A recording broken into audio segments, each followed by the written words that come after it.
Hello and welcome to the Doofcast, the official variety podcast of doofmedia.com. My name is Scott Daly, pledging you a great podcast. And I'm Matt Freeman, and we've got a great turn for you here.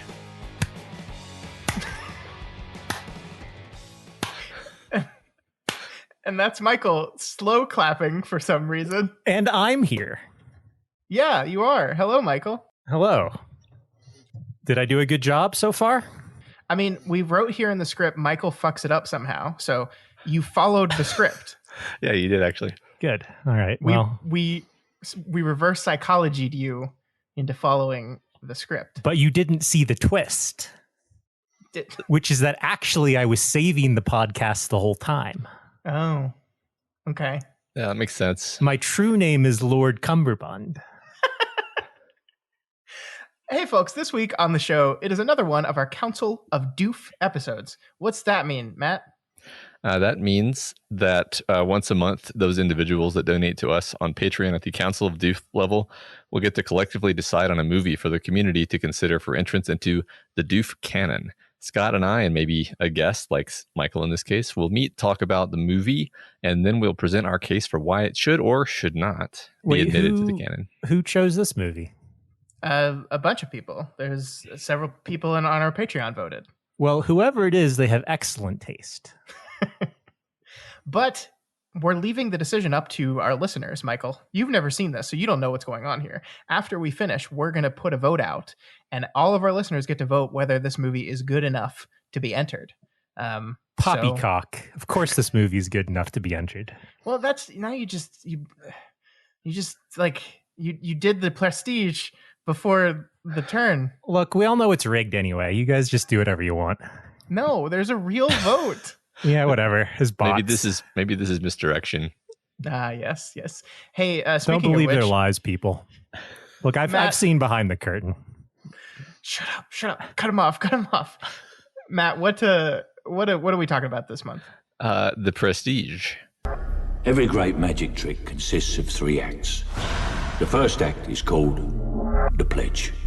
The magician shows you something ordinary, but of course, it probably isn't. The second act is called the turn. He's obsessed with discovering your method. The magician makes this ordinary something do something extraordinary.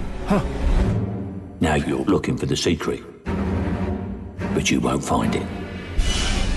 That's why there's a third act called the Prestige. After a tragic accident, 2 stage magicians engage in a battle to create the ultimate illusion while sacrificing everything they have to outwit each other. Yes, that is very true. This movie was written by Jonathan and Christopher Nolan, and of course, directed by Chris Nolan. Michael, we brought you on board here because this is one of your favorite movies in the world. So we thought it's one of the 6 good movies ever made. Oh, just the 6. Okay. And actually, this is cool, guys, because I don't know if y'all remember the very first episode we did of this show, back when it was called the Daily Planet Podcast, was a Deconstructing Nolan episode where we talked about all Christopher Nolan's films, including The Prestige. And it was the 3 of us. So we got the gang back together, and we're going to talk about this movie specifically. Wow. That's so fun. What an interesting little bit of history you've borne us with. And it was 5 years ago, too. What's also funny is I have no memory of that. Really? I brought you guys to convince me that Christopher Nolan was actually good because I really didn't like Interstellar. And I was like, maybe I don't like Christopher Nolan. And then you convinced me that, no, he's good, actually. Oh, good. Do you still think he's good?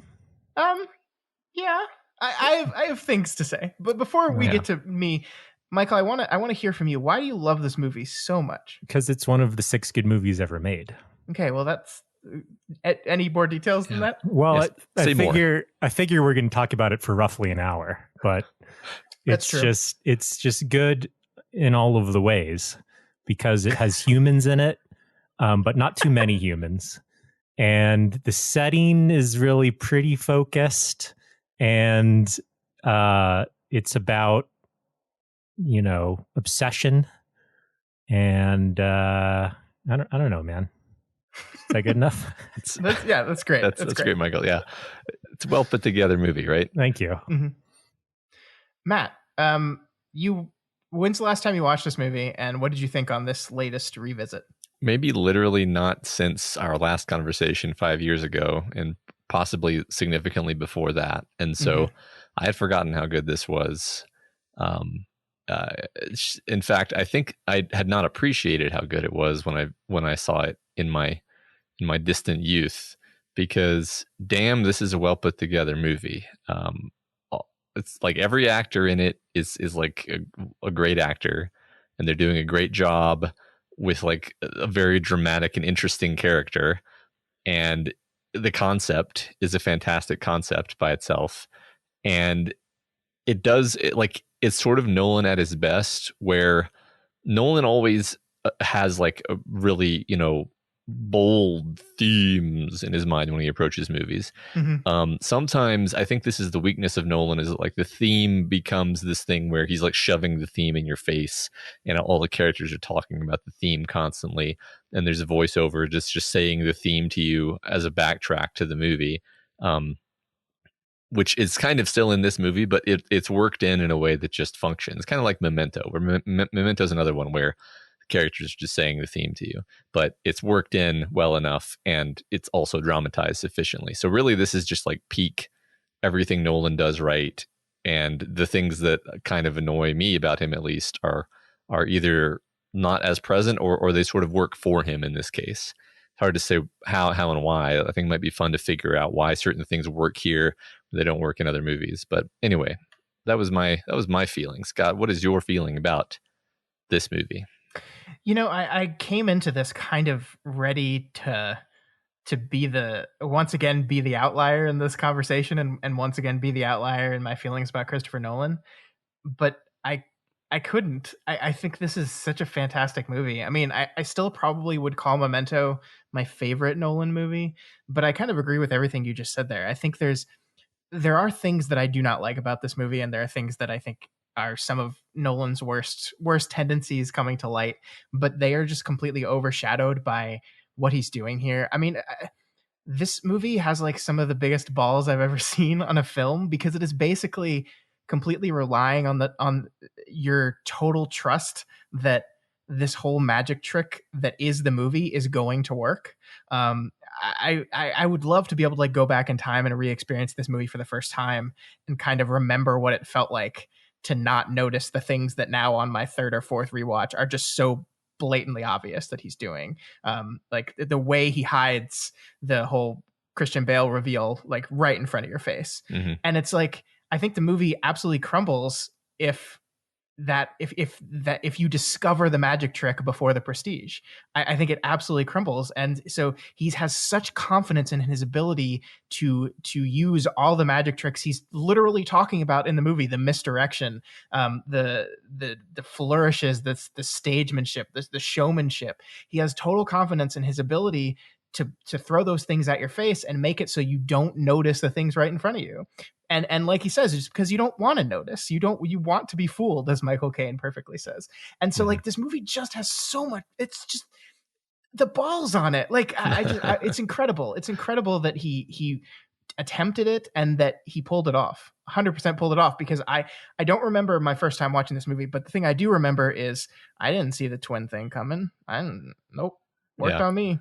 I don't think it has to work to enjoy the movie, though. I mean, it's still fun to watch the second and third time and fourth time and fifth time, and so yeah, but almost because I think it's fun to watch on multiple times, almost because you now see what he was doing, and you can there's enough in this movie. Like The Usual Suspects for me is a movie that is really only good because of that one moment, and then like it's not that fun to watch again, at least for me. But this movie, like you said, is structured kind of like a magic trick.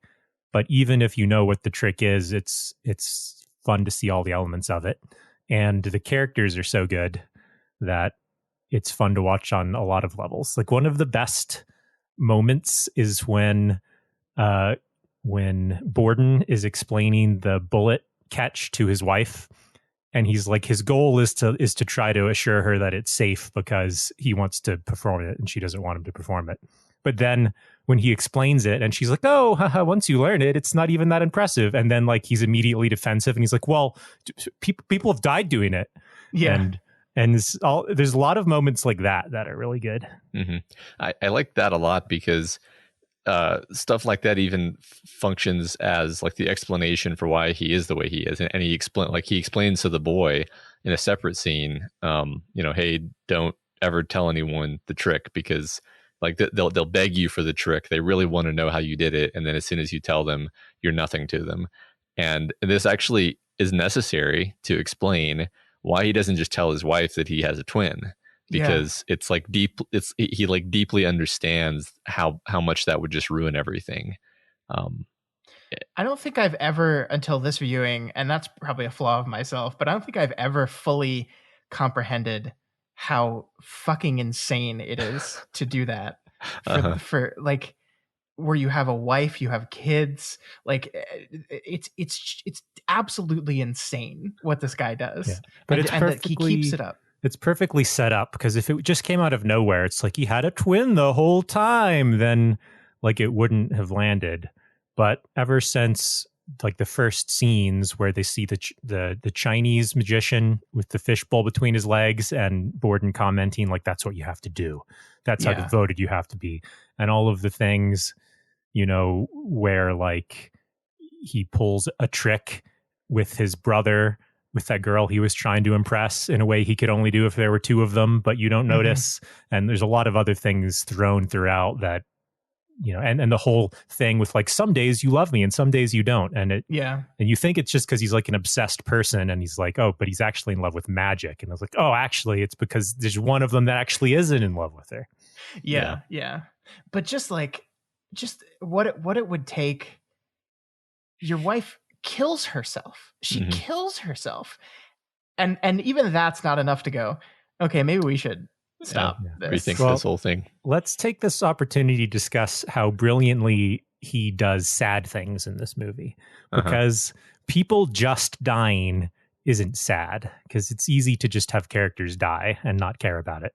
But all of the sad things in this movie really land for more complicated reasons, like Algiers' wife at the beginning with the knot, like what knot should be tie. And then you can see, partly because of how well Hugh Jackman acts it, like, what asking him like, what knot did you tie? How could you not know? Like, you could see how that would bother him for years, is like, just tell me if you tied the other knot. And that's way sadder than if she just died.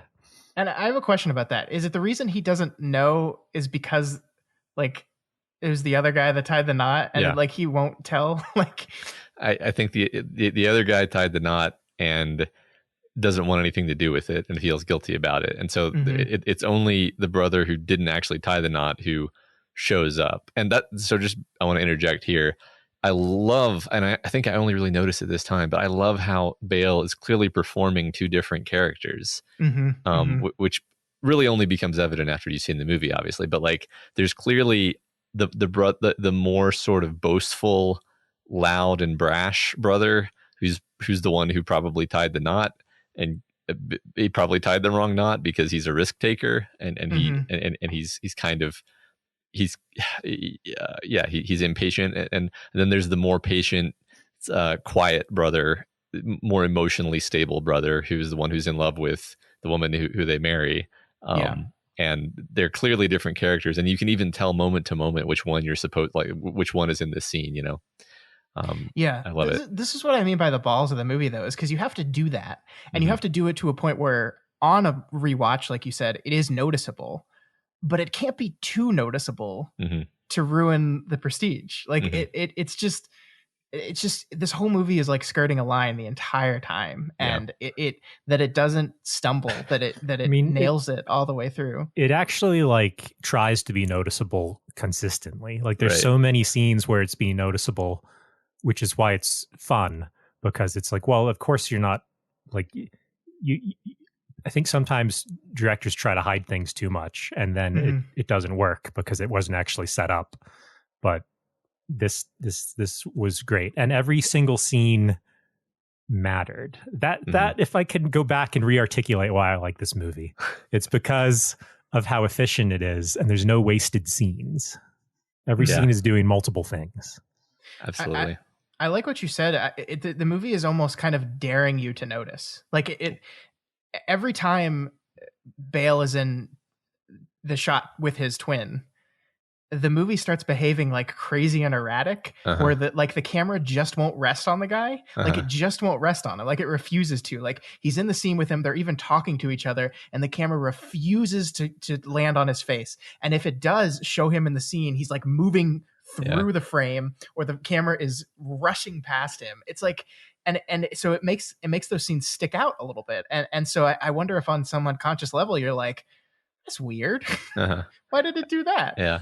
I think you are. I mean, okay, so here's something I totally forgot this movie did, which is Angier sees the trick. He goes back to talk to Michael Caine and says, how does he do it? And Michael Caine says, he uses a double. And he's like, no, it's not a double. It's something else. And he's like, and then like later he asks him again. He's like, I already told you how he does it. He uses a double. And it's like the movie tells you how it, like that, it reveals it right there. But you're just like, no, because you're totally with Angier, because you're like you're in Angier's frame. You're like, no, it's something else. It's something magical. Yeah. There's got to be some twist. Yeah. I also like how devoted the movie is to making the magic real. Like, even the details and how all the tricks are presented are cool, because it's like, oh, okay, the transporting man, he drops the ball, which kind of comes into play a couple times in the movie, and then the brother comes out and catches it. It's like, yeah, that's a good presentation of the trick. And then they're like, oh, that, but you can actually tell, like, when he's presenting it, like he doesn't have a good stage presence, which is like the whole thing with his character. And then Angier does it with like the throwing of the hat, and it's like, oh, that. And the doors that are facing, sideways. It's like, oh, that's a way better presentation. You're right. You don't have to rely on the movie telling you. You just can see it for yourself because they actually thought about it. Yeah. Yeah, that's a good point. I think that's one, like stuff like the ball being thrown and the ball being used repeatedly in the movie is one of, I don't know, it's hard to articulate because it's such a minor thing. It barely even consciously registers with you, but it is like it's communicating so much, right? Like even when he hands the little girl the ball at the end, it's like he's communicating to her like, I'm coming to you, don't worry. Which is true, right? He uses his magic to come to her. Yeah, I mean, I love that when he's saying goodbye to his daughter, as he's about to hang, he says, I'm going to come get you. And at the time, we don't really understand what that means, because I think Angier just sees it as like, oh, come on. But of course, he's just literally speaking the truth. We should also comment on how great the ending is, because it's both a sad but a happy ending, and the end is like happy, which is good, because I feel like movies kind of try to cheat into making you walk away from it feeling something by just having the end be like really depressing and unsatisfying. But this movie kind of got to have it all, because it was still really sad. It was really awful to like see Angier like taking his child away, and him, like talking to her through the bars and being like, I promise I'm gonna come for you. And like, you don't really believe him. You're just like, oh, he's just trying to make her feel better.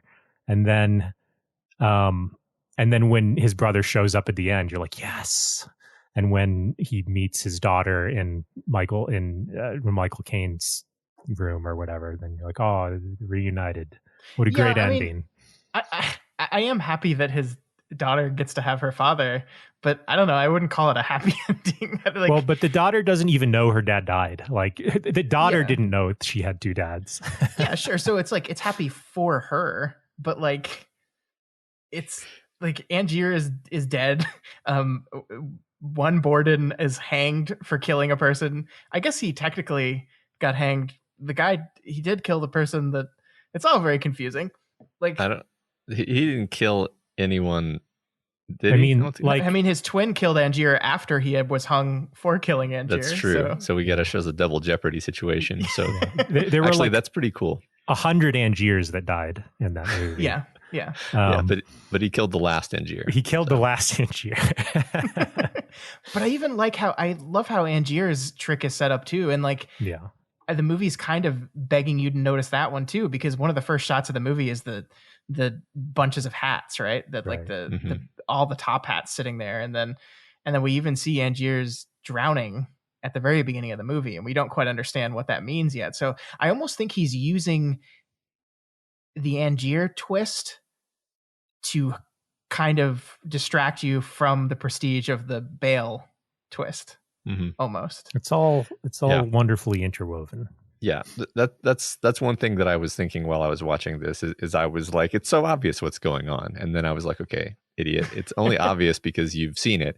What's actually like there's a million different sort of red herrings that they're throwing in where you're like, wait a second, so he believes that Borden got a magic piece of technology from Tesla, and the film hints that this is true even though it's not. And so the whole time we're being misdirected to think that Borden has magical technology, and we're being misdirected to think that now Angier has the same magical technology, but it's actually, first of all, it's not the same because there never was an original one, and this one doesn't work the way you think it does. So like everything is misdirected in ways where after you've seen it once, you kind of forget that you were ever fooled as badly as you were. And it's hard to even get yourself back into the state. Because I remember actually, I mean, honestly, this is going to maybe be a mild criticism, but I think like the first time I saw the movie, certain stuff like for example, the way that Borden's interactions with his wife, where he's not acting consistently. I was like, I don't understand what this is. Like, what is the movie doing here? What am I supposed to feel about this? I was just confused by it. And then of course on rewatches, you're like, oh, I get exactly what this is. This is great. But there's so much stuff in it that's intentionally confusing to you the first time, and it works really well. And then of course later you just appreciate the artistry of it. Yeah. I mean, that's what I love this movie on a purely technical perspective. Like I agree with you, Michael, that Angier and Borden are good characters. I'm not going to insult them as characters. I think this movie has the same problem that all Christopher Nolan movies have, where it just doesn't make me feel very many things. Like I look at it technically and I'm like, damn, that was impressive. I am impressed by what you pulled off here. The movie looks great. It sounds great. And even in this one, he didn't quite have the mixing problem he has in some of his later movies, because I could hear the dialogue. But I didn't feel anything. I don't feel anything because you don't know what it means to be human. There were so many great feeling moments in this movie. No, because here's why I think it works in this movie and doesn't work in other Christopher Nolan movies. I think when Sarah dies, when his wife dies, and I don't really feel anything, it's because these people, these men, are so fucking terrible. They're such awful people that while it does motivate their behavior and does, I'm not going to say that Borden wasn't hurt. The Borden that was in love with this woman wasn't hurt by her death, but it doesn't change them in any way. Like he just carries on doing what he's doing.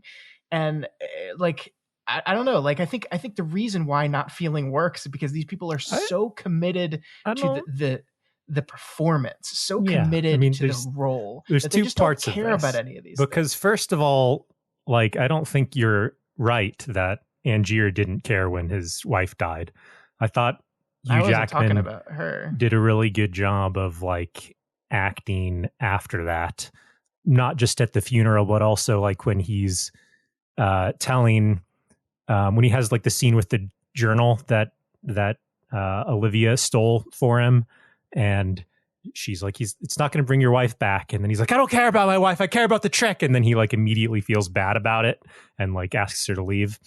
And like, there's a lot of, it's clear that for him, before his wife died, he was like the much less committed magician. And then after his wife died, he just like became obsessed with being better than Borden, which I thought was cool. And then when Borden's wife died, like, yeah, like the next scene is him in a restaurant with Olivia, and Olivia being like, don't you want to talk about how your wife died? And he's like, no, I love you because it's the other brother. But also like Borden's character is committed to his magic above all else. Like that's been his like character the whole time, is like, you have to give up everything for your trick to act it out. That's why we couldn't tell her about us and all of that. So I felt like it worked really good. I really like characters like this who are committed to things, because that's more believable to me. I think they also established that Angier is like was always wealthy, and Borden is lower class and like just kind of desperate for any kind of success. And so that like the movie establishes that pretty early, and so that's sort of the justification for like, well, why is he willing to go to these ridiculous lengths? Well, this is sort of all he has, is like, okay, he happens to be an identical twin. And how the characters cared about everything was like, this is the only movie that ever makes sense in. Like the escalation of them sabotaging each other's tricks and like one-upping each other's tricks makes complete sense and is perfectly acted throughout. It's a joy and a delight to behold. Yeah, I mean, I don't disagree with anything you just said. I don't think Sarah is a character that's given a lot of space in the movie, and so I don't care about her when she dies. And I don't think the movie succeeds in making me feel anything when she dies. Yeah, but again, that's because you're cold and unfeeling human. That is like I thought she was great, because you can totally see how that would like kind of rip a person apart. This like inconsistencies of like, do you even love me? And then being able to tell like sometimes no. Why are you acting this way? Yeah, but that like her who is she as a person? Who is Sarah? She's Sarah. She's nobody. She's Borden's wife. That's all she is. And like, so she's not a character. And look, here's what I'm saying. I think this is a thing Christopher Nolan does in his movies. He gets these characters that are so focused on their thing that the people around them are less important to the design of the movie.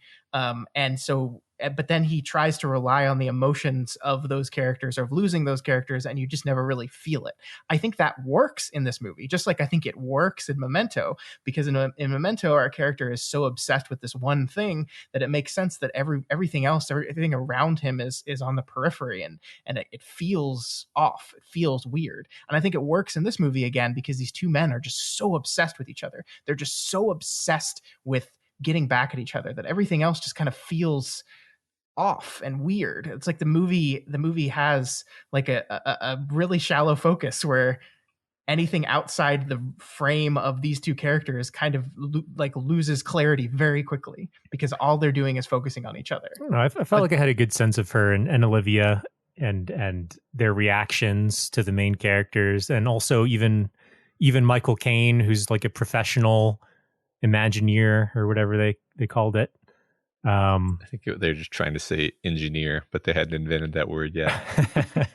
and like he's clearly like, you know, he has limits on like what he'll do. He's like, oh my God, you've become insane, but is very devoted to magic.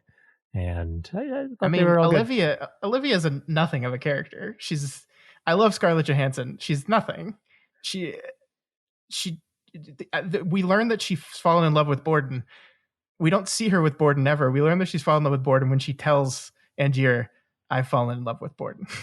I'm going to have to do the thing that I always do on Michael Matt Scott podcast, where I take the perfect geometric mean of your positions and adopt it. Because I definitely think the movie is much better at dramatizing the obsession and the rivalry and all of that stuff. Like, and this might be my favorite performance of Hugh Jackman. Just this insane obsession energy that he brings to amazing. It. He manages to somehow make that relatable, which is interesting because he could have played it where he just comes off as a villain and then you're just like, fuck this guy. But actually you find it compelling and you find it relatable, even though he is basically an insane person. Like when he reads the diary, that like he gets to the point where it's like, I've fooled you, Angier.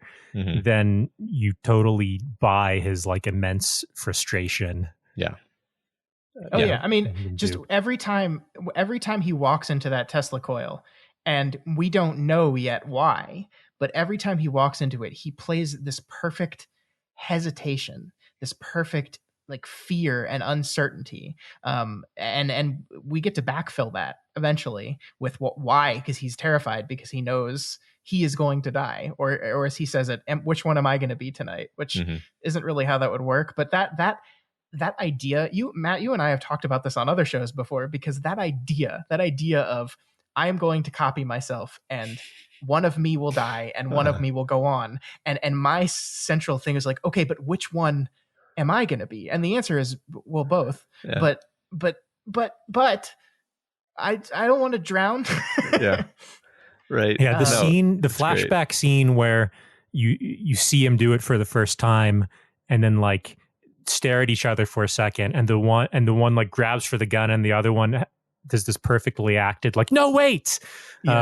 And then gets shot was really good at capturing what was being felt. Right. Really makes sure like, no, they're both him.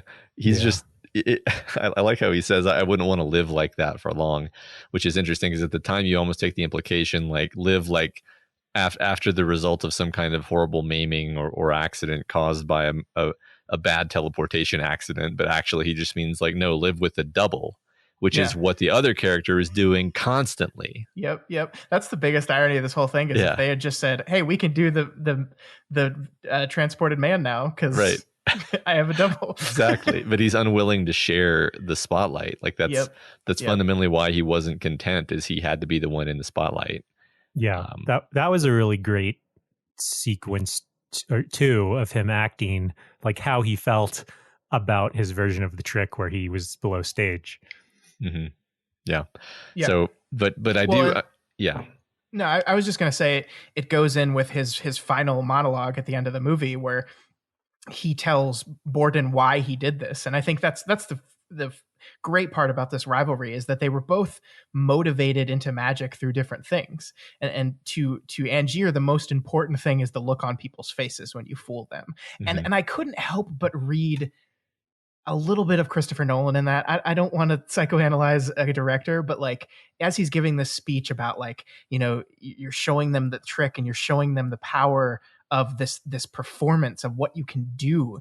It felt very Nolan talking about the act of creation, the act of making art, the act of making movies. And you could tell, like, I think he feels very passionately about this. And I think, Hugh Jackman did a great job of transporting that, and that like you can just feel this immense, like it's the most important thing in the world to this guy, that like he can see the look on people's faces when they realize that they've just been fooled. Mm-hmm. And I can't help but like wonder if Nolan sat in the theater on the first viewing of this movie and was looking at the people and not the screen when these moments happened, because I really like that last scene, because it's the only time that there's ever been like a monologue that felt right, because a lazy directing choice could have been like Borden shows up, shoots him, and then like while screaming and crying and punching him in the face over and over, he's like, "Oh, son of a bitch, how dare you take my daughter from me," or something. But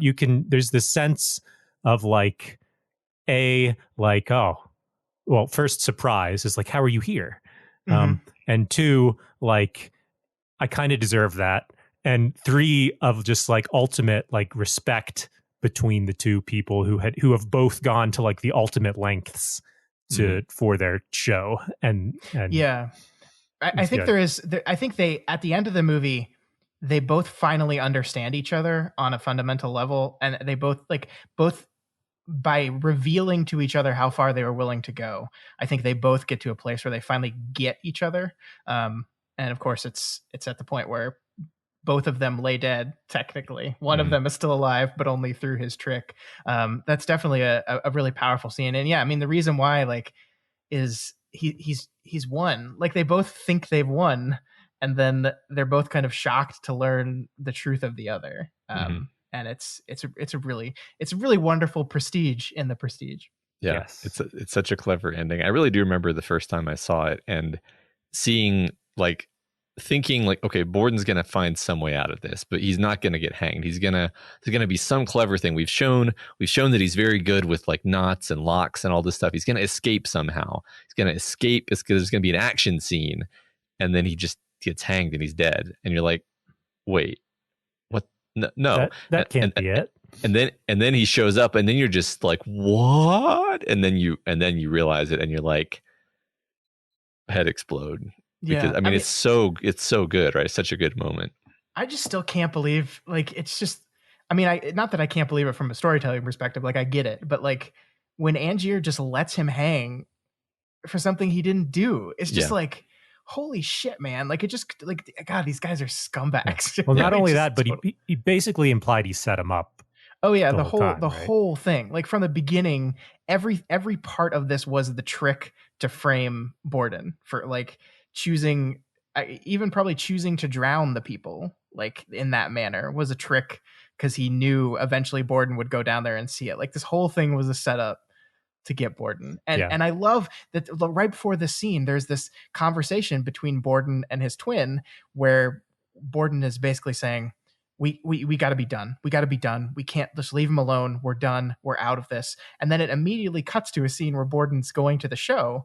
And you're like, well, why'd you said you were done? And then we realized later, of course, it was the other one. It was that couldn't help it. And then there's that wonderful moment where he's being taken off to be hung and he's saying goodbye to his twin. And he says, you were right. I should have let it alone.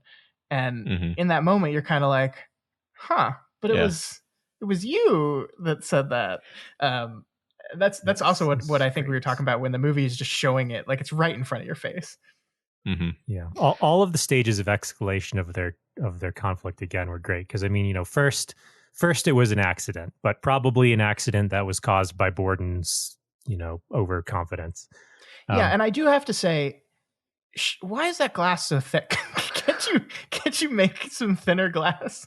Yeah, it does seem like they would have left it a little bit more of a window to get the person out, given that he was waiting there with an axe and a stopwatch. But but like there was that, and then Angier showing up in disguise was a great kind of moment, loading the gun, and it also shows like he's not quite committed to being dirty yet because he doesn't pull the trigger and shoot him. Like he's stopped by the twin somewhat, but he's also hesitating, and he's just kind of like, tell me what knot it was. And it was great. And then Borden comes back and in Borden fashion, not in like, direct fashion, but like sabotages the bird trick to hurt the lady in the audience, but while not smiling. Her. Yeah. But not Angier himself. And then the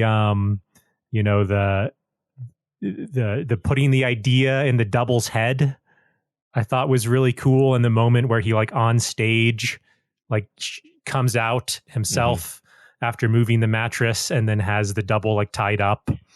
And then it progresses to like, I'm going to kidnap your friend or brother or, trick guy and bury him alive. I hope you can dig him out before he dies. And then like sending him to America on a super long, like multi-month diversion. And then like, I'm going to steal your daughter and frame you for murder.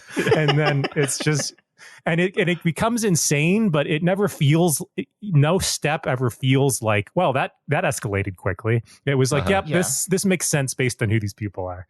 Yeah, I think there's no point where you actually believe any of these characters are actually going to stop. They are incapable of doing that. And like this movie is basically just a bunch of people telling them over and over again, stop it. And none of them ever do it. They can't. They just can't.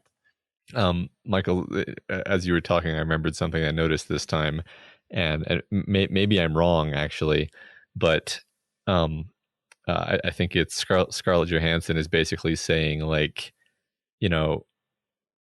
okay, I forget who's talking to who exactly, but basically the point is made to Borden, like you shouldn't hide your damaged fingers with that glove when you're on the stage. You should show off your missing fingers, and you see his reaction is to kind of like shift uncomfortably. And I was like, oh, I wonder if the other brother has just not amputated their fingers yet because they were hoping to avoid that, but now they realize that they have to do it to sell the trick. They'd already done that. There was already the scene before that where she was like, oh, it's bleeding again. Okay, I just wasn't sure if that was okay, because we jump around in time a bit, but I think you're right. I do want to talk, I just spent some time shitting all over the tertiary characters in the story, but I do want to spend some time talking about David Bowie's Tesla, because I think what the movie's doing with him is actually very clever, because he's this man that has been in a similar competition with someone else, right? The Tesla Edison competition, and it has left him like he's a broken man. He's run away to the middle of nowhere. He's got this brilliant science and no one will listen to. He ends up having to flee because Tesla's men come to find him, or Edison's men come to find him, and he's like, so he's the last best chance for someone to talk some sense into Angier, because he's lived the competition, the rivalry that these two characters are going through. And I think David Bowie's performance here was just remarkable. I mean, the way it's done, like, he clearly doesn't think that Angier is going to listen to him. You know, it's just like, because he knows, yeah. Right? Like, he's like, yeah, I know you're not going to listen to me, but like, just so I can say that I knew what was going to happen, you should probably destroy this machine. All right. I also love how there's also kind of a level of misdirect and magic going on there, because Tesla is sort of lying to him the whole time, and then disappears it basically fakes his own death. And it's like, you can see there that like the degree of ridiculousness to which Tesla has been driven in his own rivalry with Edison. Yeah.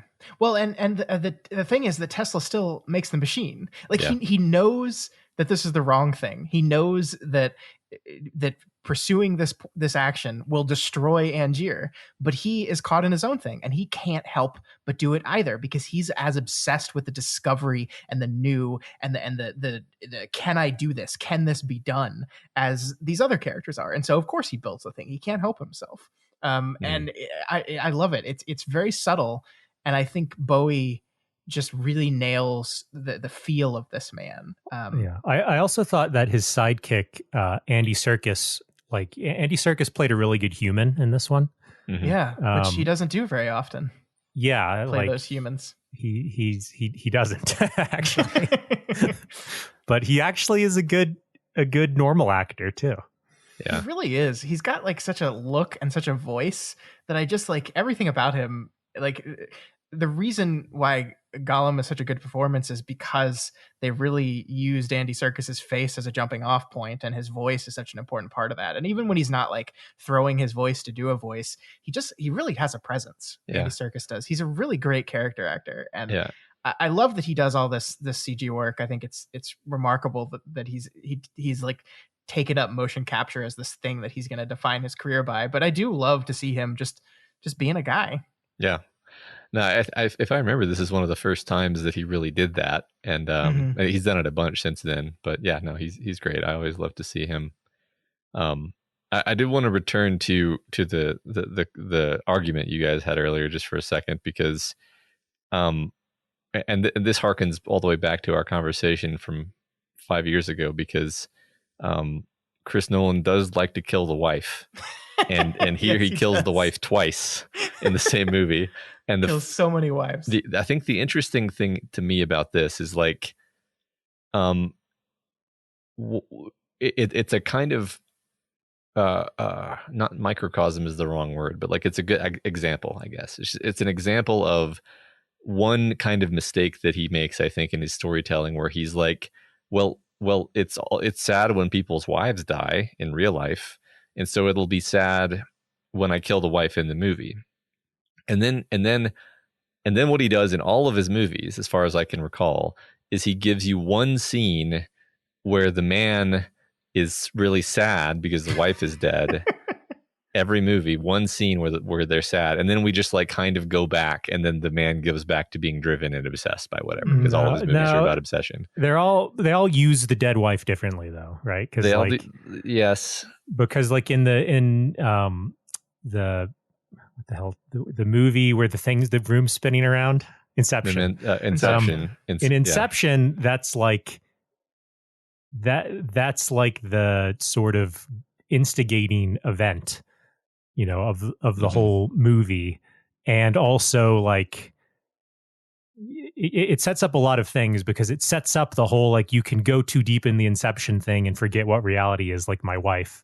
And also it's kind of like motivating him the whole time. But that's what it is in every single Christopher Nolan. No.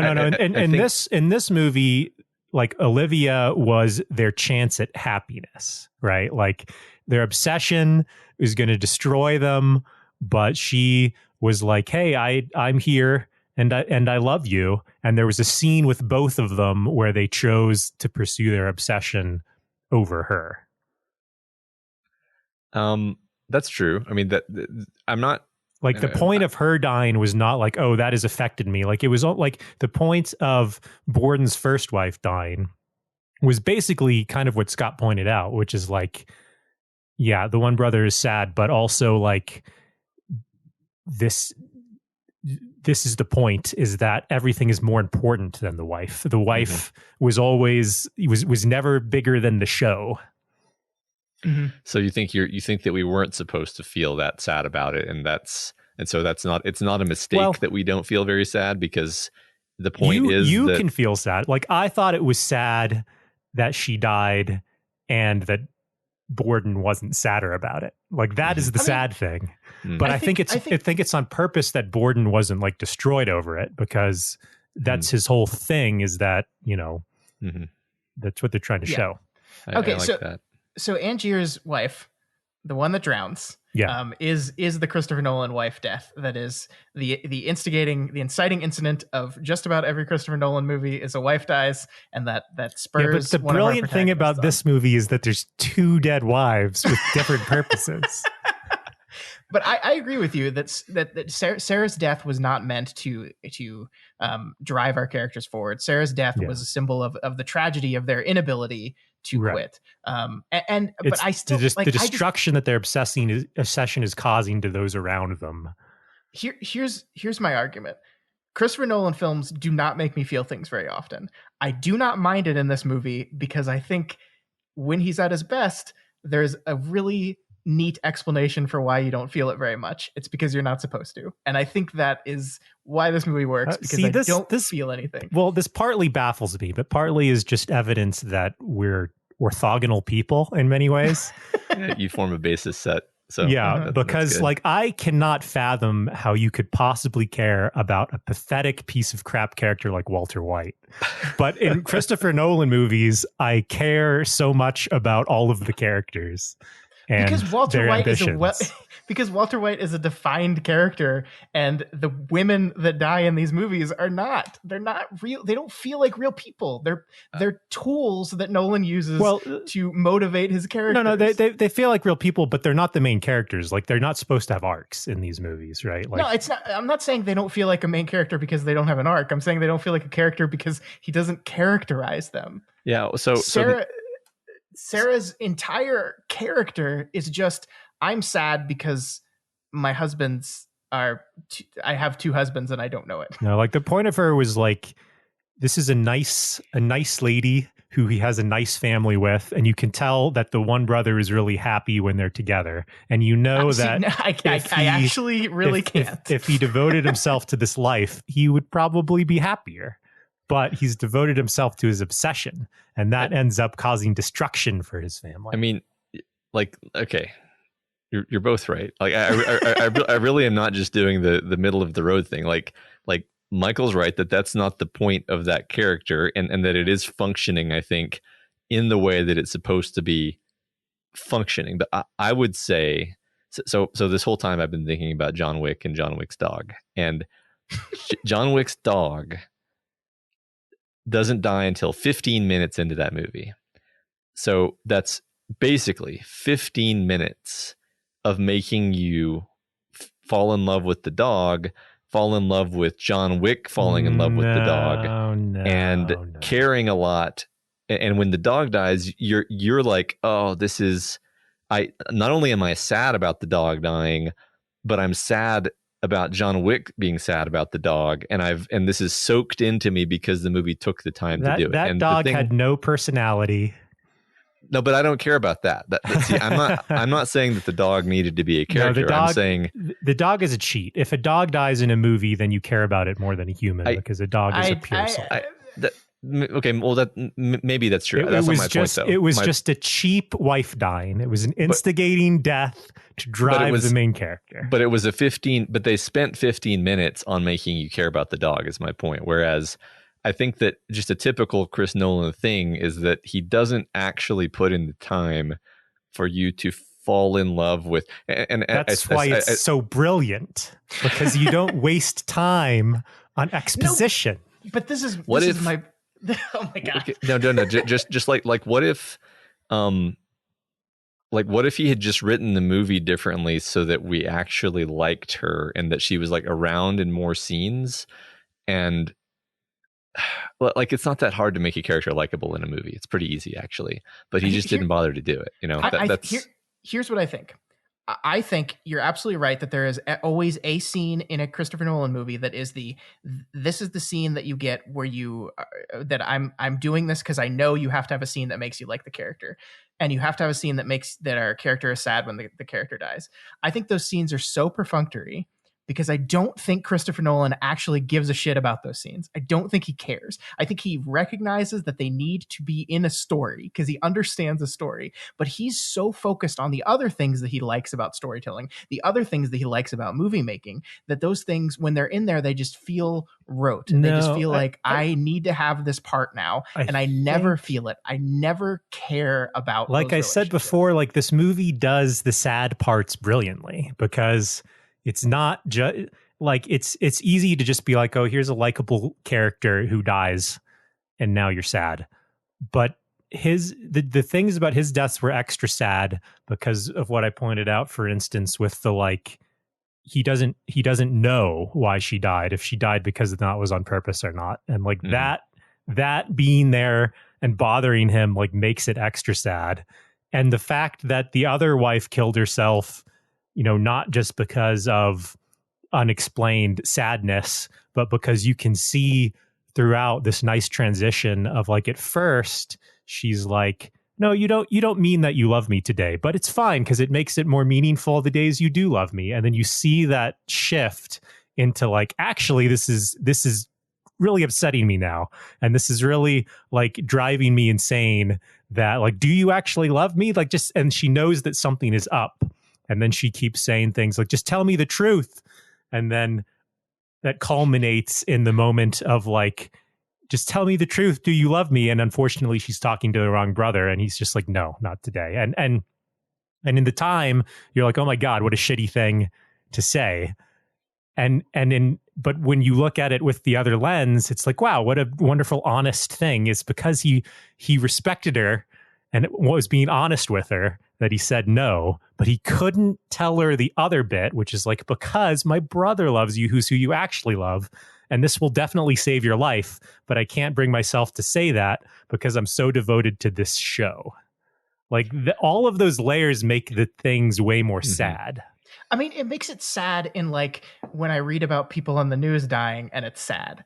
Like, yes, I see that and I'm like, oh man, that sucks. That really does suck, but I don't like feel it. And I mean, I am not a type of person that like doesn't feel movies. I cry at movies constantly. And so when I look at this movie, when I look at Nolan movies in general, I'm being very generalized here. I tend to not feel those moments. And I'm grasping at why I think that is. I just don't think he cares about those parts of the film as much. I have a new theory. So maybe this is off base, but this is one, I mean, I think I've never tried to direct a movie. I've never taken a class on directing a movie, but I'm pretty sure that the ultimate trick to making the audience cry is actually just hold the camera on the face of the character who has experienced the devastating, sad thing long enough that it activates your empathy circuits. And one thing that Nolan does pretty reliably across all the movies that I can think of as I'm kind of mentally flipping through scenes that are supposed to be sad is like we see like no cut away to a week later and the character is just kind of sitting there morosely now, having processed the grief. He doesn't let you sit with the character who is actually suffering from the thing that has happened. But he does it subtly. Like, he doesn't have that moment where the character gets down on their knees and is like, "Why?"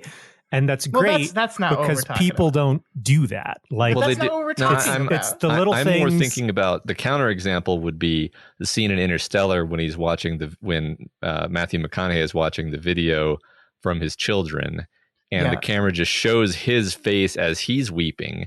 And that is the only Chris Nolan scene that has ever made me cry. And I'm pretty sure that's why. It's because you're just watching Matthew McConaughey be completely destroyed, right? Like that's how your mirror neurons work.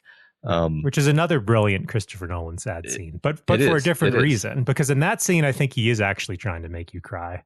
Mm-hmm. But like he doesn't. There's not like a scene like you're not supposed to cry when his wife dies. You're supposed to be like, wow, that's sad that happened because of all of these things. Right. I mean, and you're absolutely right because he doesn't care. Because here is, I think you're absolutely right that the choice to make the next scene after his wife hangs himself is you're sitting with the guy who wasn't the one that loved her. It is a brilliant choice from the perspective of showing what this movie is doing. It really playing into the trick of this movie, the prestige of this movie, really playing into that whole thing. It's a brilliant choice to do that. But we never, ever sit with the Christian Bale who actually cares that this woman is dead, and see his reaction to it. That's not the point of the movie, and it's a better like. If he was actually obsessed with his art and stuff, what he would do is kind of like suppress it and not think about it. Yeah, but we don't even see him do that. You do see him do that. And you see it with Robert as well, with like the scene which I was talking about where he like blurts out like, you know, I don't care about my wife. I care about how the trick's done. And then his like face has a reaction to that where he's like, oh my God, I can't believe I just said that. I'm going to leave now. Like that, I really like that kind of portrayal of grief because not everyone just like sits there and cries when something sad happens, and it's complex processing this sort of thing, and I just bought it. Yeah, I mean, gosh.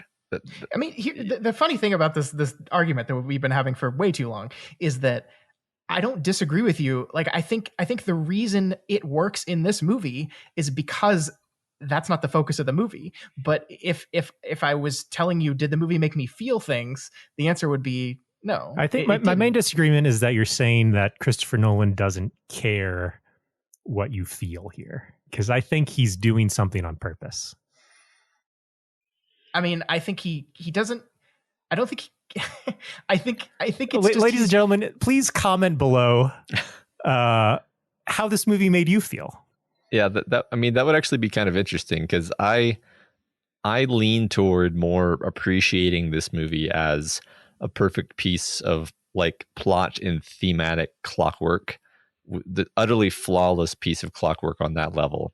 But it does not make me that emotionally invested in the characters unless we're specifically doing the whole obsession rivalry thing. Then I'm pretty bought in, which is what the movie's mainly doing. That's the main focus of it. And so it's not like this is a massive flaw of the movie. It's a great movie. That's what's so funny is like we all love this movie.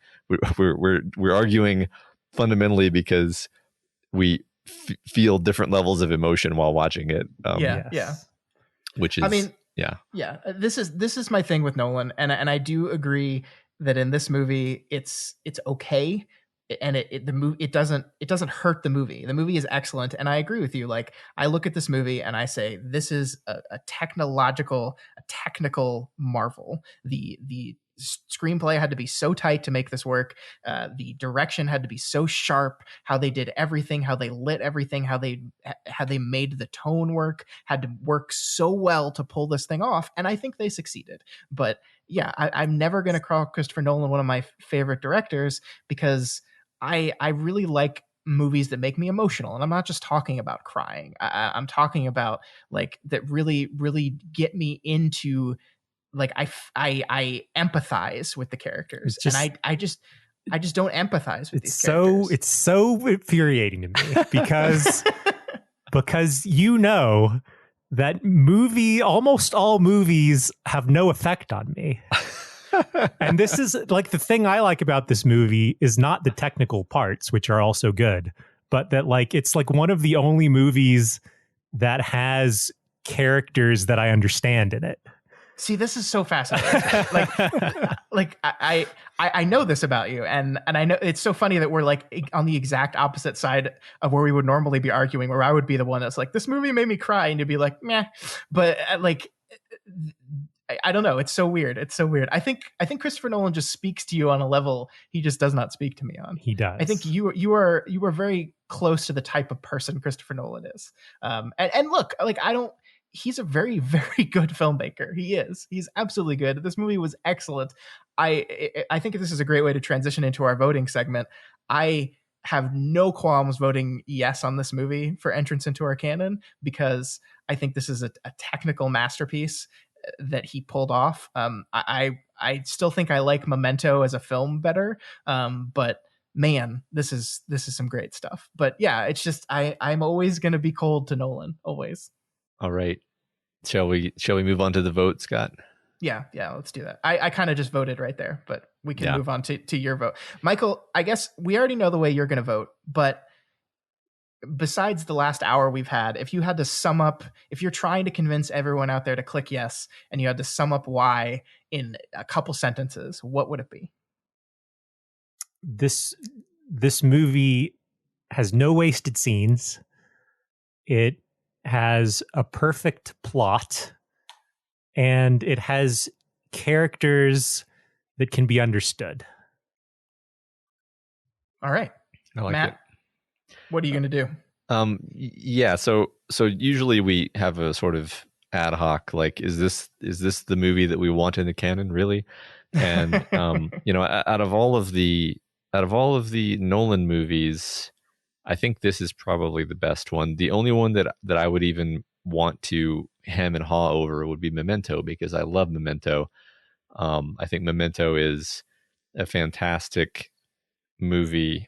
But this is just such a more complex, bigger movie with, so many more actors just acting all over the place.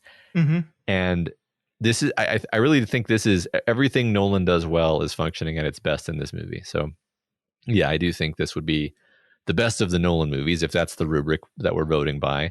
And it's just a incredibly good movie that everyone should see, and I think that's another reason to put it on there. So I can't think of any reason why it should not be, certainly. So yes, I would vote for it. All right. So I think that's 3 yeses from us, right? Even after all that arguing, that's 3 yeses. Yeah. Well, we were arguing over a very fine distinction. Oh gosh, like the smallest, tiniest thing. But I'll never understand you, Scott. I will never understand you. I can't even be mad. I don't even care. Okay.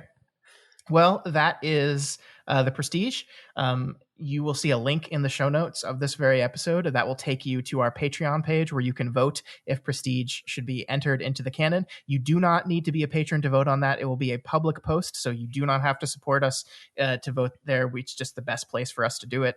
So head on over there and click yes or no. But there's another Nolan movie that we were going to discuss. Yes, we are going to wrap this whole thing up by briefly talking about Nolan's newest film, which both Michael and I have seen recently. Matt, you have not seen this movie, correct? You've not seen Tenet. I have not, and I have no real excuse. So is this going to be kind of a somewhat spoiler-free discussion? Yeah, I mean, yeah. I think I will mention basically the things that you already are aware of in terms of its premise from the trailer, if you've seen the trailer. Yeah, so if you're really, really like spoiler phobic about the whole concept of the movie, maybe duck out. But Matt, I think you're fine, and I think if you just want to hear basic thoughts, you're good. So Michael, Mr. Christopher Nolan fan, what'd you think of Tenet? Yes, well, as you know, The Prestige is one of the 6 greatest movies of all time. And I, unlike what I'm gathering from you guys, also really enjoyed Inception. I thought Inception was a great movie. And I like Christopher Nolan's imagination is one thing I really like about it. And that's one of the things I liked about Inception, it was a fun concept that he played with. And I know a lot of people thought Inception was confusing. Like, I think my mom was like, I don't really know if I understood what was going on, but I thought it was directed really well in a way that I understood all of the things and all of the consequences and all of the like time slowing, and I enjoyed it. Mm-hmm. This movie is another of the genre of Christopher Nolan being imaginative and having a cool idea to play with. However, in this movie, I was extremely confused. Oh, thank God. And I could not figure out the elements of the backwards time that he was playing with. Like, I kind of trusted that some of the things he was doing would work, but my brain would just not, like, wait, how did that, what is this thing going on in the last scene? Like,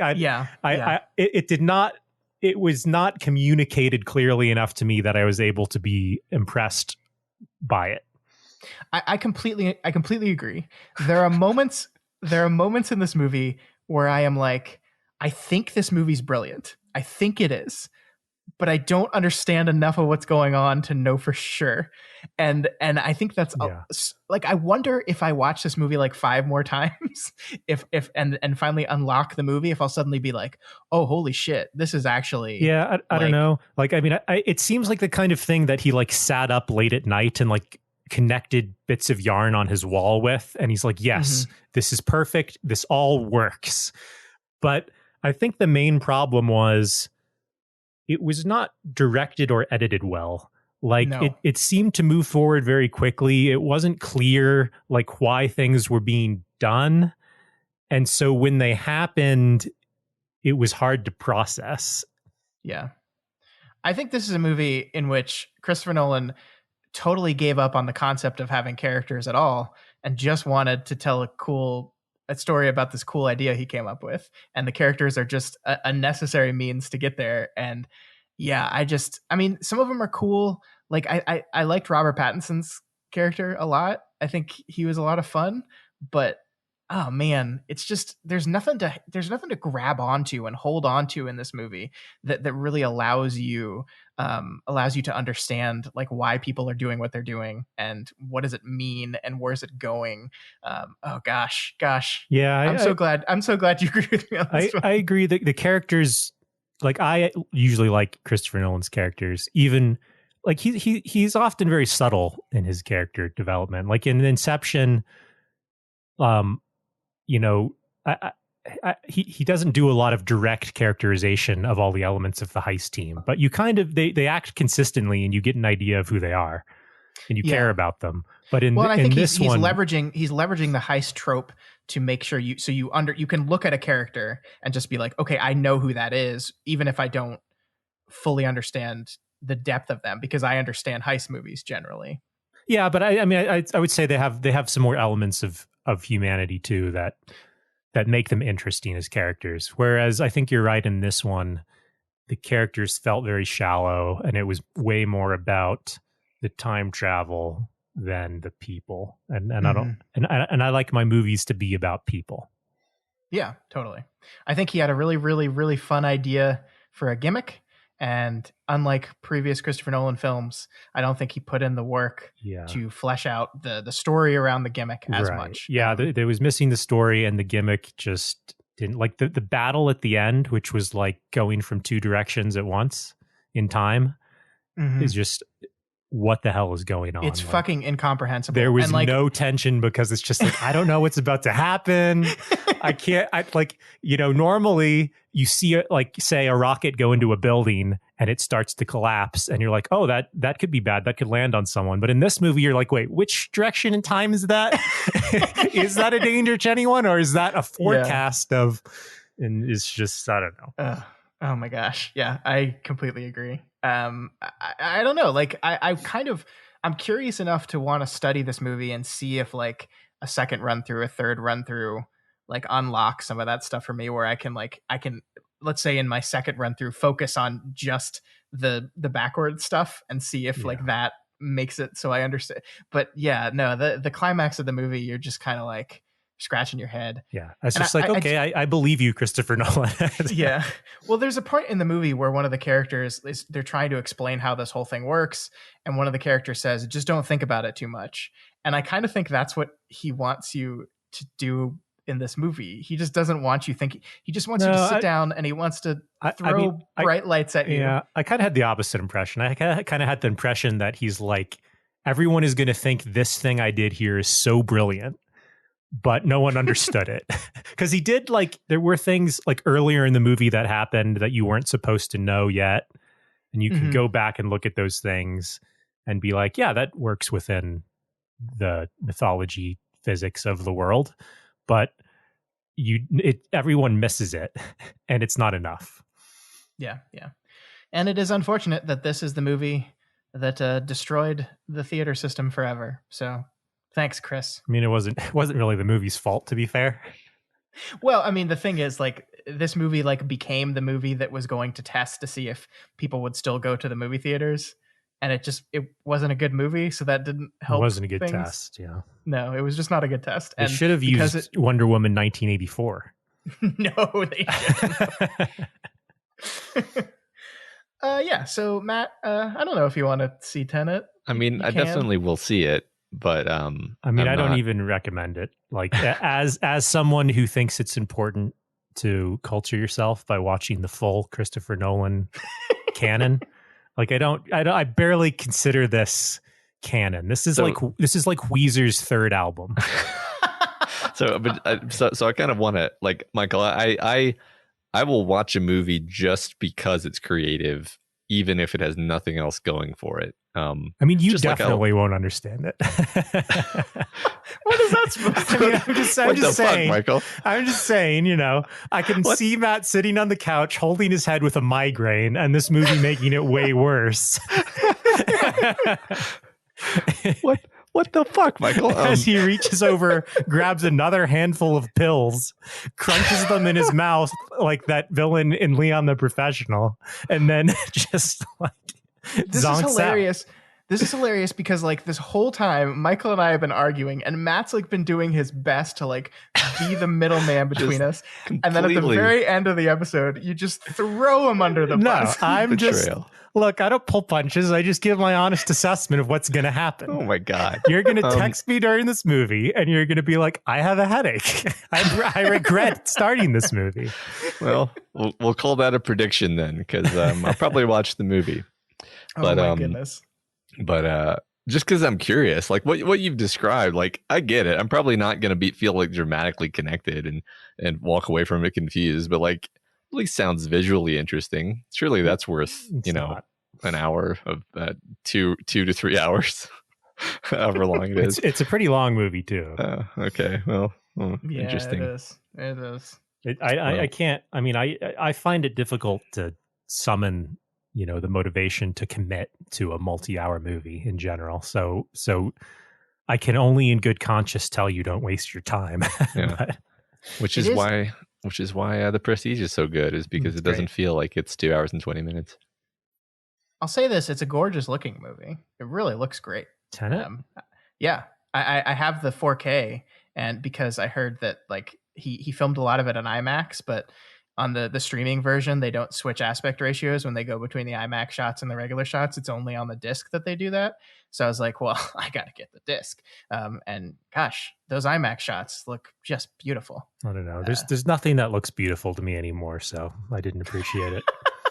You're the one telling me I'm heartless, and then you just say, nothing looks beautiful to me. I mean, anymore. like, the visual appeal of movies just seems so shallow to me in my enlightened stage of my existence.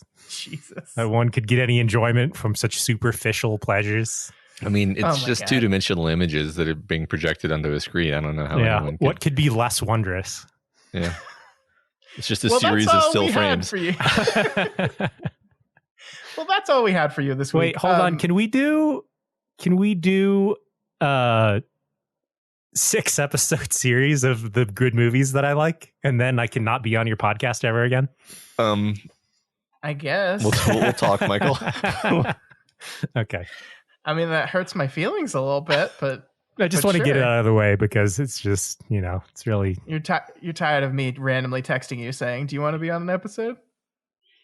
Yeah. We could do that. We've got to wrap up our Guillermo del Toro run. That's fine. He's not looking for something else. He's not on the list. I didn't think so. I am curious what your 6 films are. I wonder if I could guess them. I think I'm not going to do this on the podcast, but I think I'm going to try to guess them, and I'm going to send them to you, and we'll see how many I get. I'll let you know. Okay. Well, that is all we had for you guys this week. If you have any opinions, as I'm sure you do, on either Tenet or our conversation about The Prestige, feel free to reach out to us via email at doofmedia@gmail.com or over on our Twitter account @doofmedia. If you're not already subscribed to this podcast, we encourage you to do so as it transitions into the Michael cast and ensure you never miss an episode. You can find us on iTunes, Stitcher, YouTube, Google Play, and pretty much anywhere podcasts can be found. And you can find this and all of our shows over at our website, doofmedia.com. And if you like what we do here and want to support us, consider becoming a patron of Doof Media.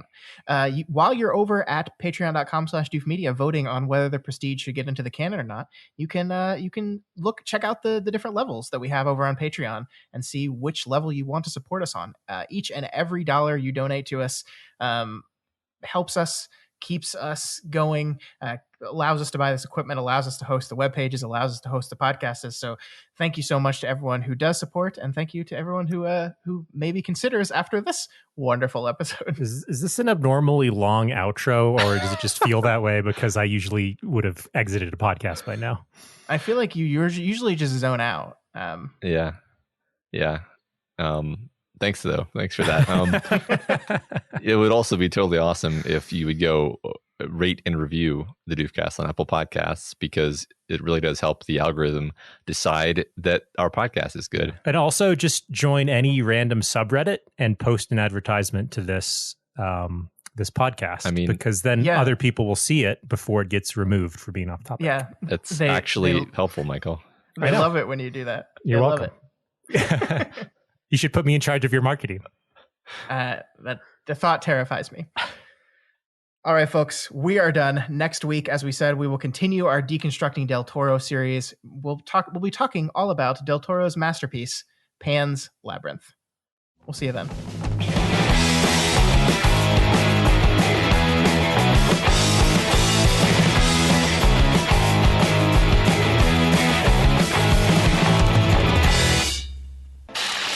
My name is Doof, and you'll do what I say.